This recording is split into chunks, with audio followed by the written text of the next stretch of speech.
The Nightingale in Love, Le Rossignol En Amour, after Couperin. "I'll play this one for you," you said, out of the blue. No prelude then, simply a private hearing at a public concert. The sopranino, smallest of the recorder family, warmed in your breast pocket while I sat anonymous in the hall, schooling my face to purely musical response.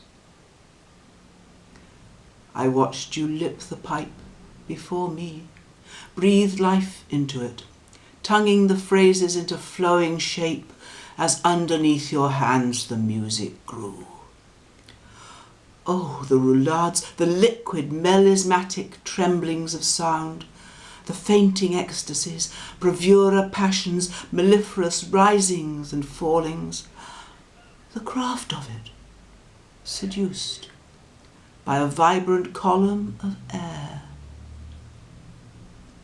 And dared I trust such practised trillings as bird, composer, player poured out his heart with that consummate skill? I thought I heard the plangent note of genuine artistry,